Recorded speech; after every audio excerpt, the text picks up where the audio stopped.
Hey everyone, just gonna give you a quick overview of how to take the iMac apart. This is the iMac 27-inch 2012 model. You're looking at it upside down. I just finished upgrading the CPU on this and putting a Samsung SSD. So basically you're going to take out the screen. There's already some videos online to do that. And the way I went about it was first I took apart these three screws over here, 1, 2, and 3. And there's a little tape that you can see here. You can just kind of wiggle it apart, and then this thing will come off like that.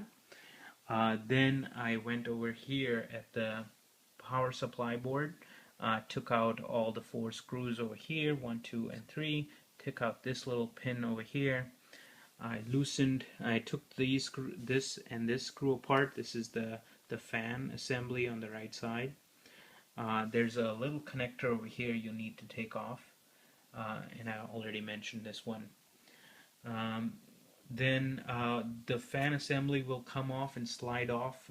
It won't come off. I don't suggest you take it all off, but just put it on the side so that you can see the screws over here and here for the hard drive cage. So as I said, you'll then take out this screw and this one here. That's 3 screws, and that will take this bracket apart for the drive cage, and you'll be able to get the entire hard drive apart just by doing that. I would leave this little cage over here inside. Doesn't really hurt. Okay, so here you will then take out this screw and this screw, and similarly take this fan assembly and just put it on the side, and that will expose, I don't know if you can see closely, but over here, let me focus in a bit, and you'll see there's 4 antenna connectors. They're very fragile, so I'd be very careful with those, and I would take them apart slowly by just lifting them up. There are 2 more connections here. This is the fan connection. You'll have to take this off when this thing comes off, and this is a little connector for the FaceTime camera. So you would just basically lift off and just take a little tab over here and move it in the other direction towards you, and then basically this thing connector will slide off. I'm not going to try and do that. There are 2 more connectors here. There's this guy here that'll slide off, and then this you just pull on it and it'll pop right up.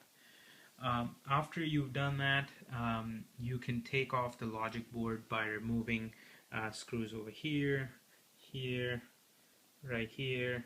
There's one right here, and then one, and the last one over here. So those all come off. One more thing, you'll have, you see this little hole over here? There's a screw down in that hole, and you'll need that to loosen that. You don't need to actually take the whole thing off. The screw can just stay inside. Alright, there's a fan connector over here, which is for this fan. Just take that off. There is, you see, I'm gonna try and so. There's a little that aluminum bar that you see. The lower part of that bar is actually a screw, a torque screw. I think it's a T10. I'm not really sure, but you use a screwdriver and take that entire bar off. And once you do that, you should be able to slide this the logic board just a little bit this way, and then angle it up and then pull it out, and that'll take it off. Oh, by the way, I forgot to mention the PSU is connected in the inside to the logic board via 2 connectors, and those are the Molex type connectors that you see usually associated with power supplies. You have to kind of hold the tab in and then pull. They're kind of locked in with a little pin tab.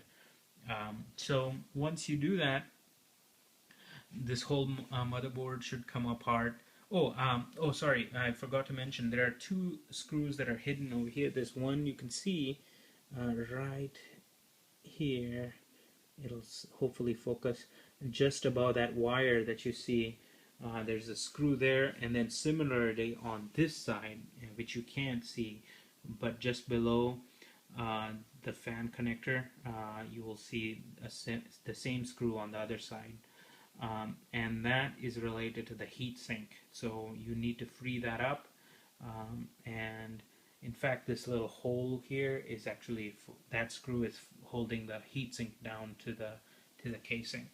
So yeah, that should be more than enough. I think we're taking care of all of the connectors and screws.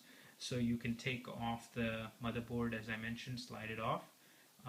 And then for the CPU, you'll have to take these screws apart right here.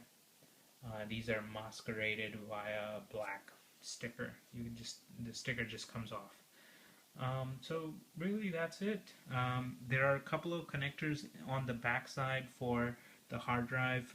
There's a power connector, which I think you can see right below the FaceTime connector, or the display connector, barely.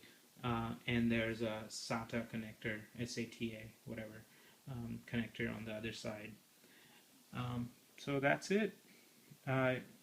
After you are done with all these connectors and screws, you can kind of go reverse your way back, put everything back together.